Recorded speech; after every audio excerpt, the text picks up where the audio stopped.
ত্রয়োদশ জাতীয় সংসদ নির্বাচনের প্রচারণার দ্বিতীয় দিনে উৎসব মুখর ঢাকা। সভা সমাবেশ, জনসংযোগ ও মিছিলে সরগরম রাজধানীর অলিগলি। মার্কা হাতে নানা প্রতিশ্রুতি নিয়ে ভোটারদের দাঁড়িয়ে দাঁড়িয়ে গিয়ে দোয়া ও সমর্থন চাইছেন প্রার্থীরা। রাজধানী ঘুরে নির্বাচনী প্রচারণার খবর জানাচ্ছেন সাজ্জাদ জাহান। নির্বাচনী মাঠ এখন সরগরম।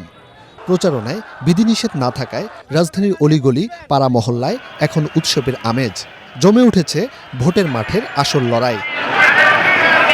এদিন বাড্ডায় প্রচারণা চালান ঢাকা ১১ আসনের ১০ দলীয় জোটের প্রার্থী ও এনসিপির আহ্বায়ক নাহিদ ইসলাম। যে কোনো পরিস্থিতিতে ভোট কেন্দ্র দখলের পায়তারা রুখে দেওয়ার প্রত্যয় ব্যক্ত করেন তিনি। 12 ফেব্রুয়ারি আমরা ভোট প্রদান করব, ভোট কেন্দ্র পাহারা দিব। শাপলাকলিকের সমর্থকদেরকে কেউ যদি হুমকি দেয়, কেউ যদি ভয় দেখানোর চেষ্টা করে, আমরা প্রতিরোধ করব, পাল্টা আঘাত তৈরি করব ইনশাআল্লাহ।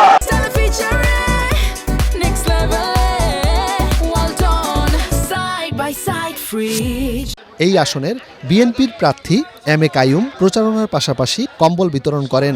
ঢাকা ১১ আসনের জনগণের ধানের শীষে আমাকে বিজয়ী করবে এবং তারেক রহমানের নেতৃত্বে একটি বৈষম্যহীন উন্নত কল্যাণ রাষ্ট্র প্রতিষ্ঠা করবে। জুমার নামাজ শেষে প্রচারণায় নামেন ঢাকা ৮ আসনের জামায়াত এনসিপি জোটের আরেক প্রার্থী নাসির উদ্দিন পাটোয়ারি।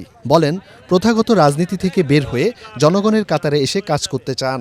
১২ তারিখের পরে কোনো ঢাকা ৮-এর কোনো ব্যবসায়ী থেকে ১ টাকাও চাঁদা নিতে আমরা দিব না কাউকে, এবং আমরাও নিব না ইনশাআল্লাহ। আমাদের স্লোগানে উঠেছে, চাঁদা দেব না, নেব না, নিতে আসলে প্রতিরোধ হবে। এদিকে ঢাকা ১৭ আসনের জামায়াতের প্রার্থী ডাক্তার খালিদুজ্জামান নির্বাচনী সভায় জানান, ক্ষমতায় গেলে ন্যায় ও ইনসাফ প্রতিষ্ঠায় কাজ করবে তার দল। কোনো অপশক্তি যদি আমাদেরকে দুর্বল মনে করে, তাহলে তারা বোকার স্বর্গে বাস করছে। ঢাকা ১৬ আসনে ধানের শীষের প্রার্থী আমিনুল হক ধর্মের অপব্যবহারের বিরুদ্ধে ভোটারদের সতর্ক থাকার আহ্বান জানান। ধর্মকে ব্যবহার করে সাধারণ মানুষের কাছে ভোট চাচ্ছে, তারা রীতিমতো ধর্মকে ব্যবহার করে তারা মিথ্যাচার করছে। ত্রয়োদশ জাতীয় সংসদ নির্বাচনের প্রচারণায় পিছিয়ে নেই স্বতন্ত্র প্রার্থীরাও। ঢাকা ১২ আসনের স্বতন্ত্র প্রার্থী সাইফুল আলম নীরব জানান, নির্বাচিত হলে সকল শ্রেণী পেশার মানুষকে সাথে নিয়ে এলাকার উন্নয়নে কাজ করবেন।